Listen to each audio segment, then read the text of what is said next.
Hi, I'm Mike Hanson from the Open Exchange Product Marketing Department. I'd like to welcome you to the Ox tutorial series. Today we're going to cover some of the features and functions within Ox App Suite and the applications therein. Hope you enjoy the series.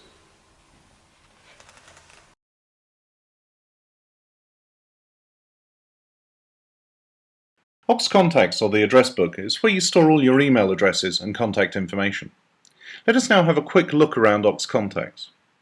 First, to get into Ox Contacts, simply press the Address Book menu option at the top of the screen. This will instantly drop you into your own personal contact list area. When I click on a person, I can see all the information I have gathered about that person. Also at the top of the screen you can see actions I can perform on that person or with that person's information. So here I can create an email directly to that person. I click on that, they're immediately in the to list.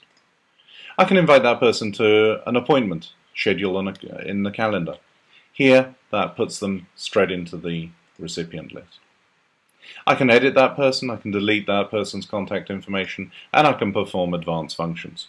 I won't currently go into those advanced functions, they're fairly clear when you start using the product. If I edit the person, I can edit all the information that I have stored on that person in my own personal area. I can add more information about them by clicking on extra information buttons. And I can even do things like add attachments. Here I could maybe attach a CV to a person or something like that.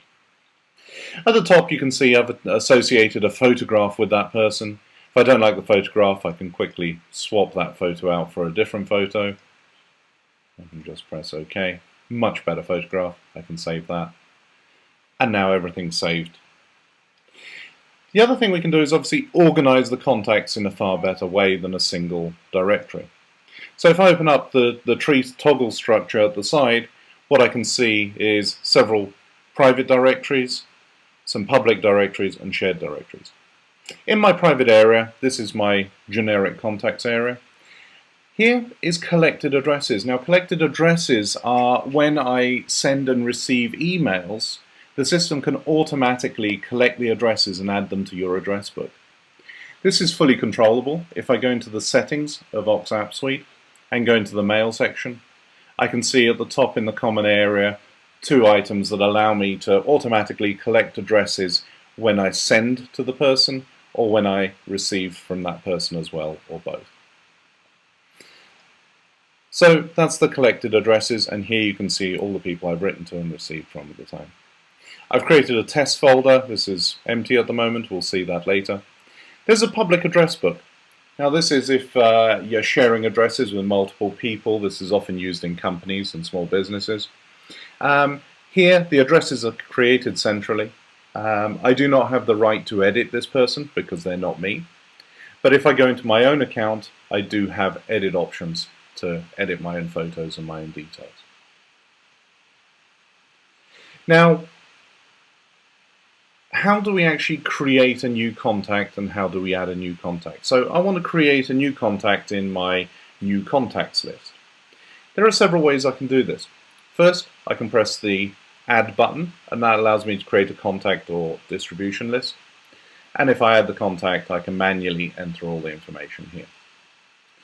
There are other ways. We talked about how addresses are collected automatically, but also if I'm writing to somebody or I see somebody within the Ox App Suite product and I click on their halo and I get their information, what I can do is I can actually copy that information into the address book. So here I've clicked on Paul Jones. I want to add him to my new contacts test folder. I can say copy. I get a confirmation that that person's been copied. And I go back to my address book and we can see all the information on Paul Jones has been captured and stored in my address book. That was a quick view through the address book and Ox Contacts, and that concludes the Ox Contacts tutorial. Thank you very much.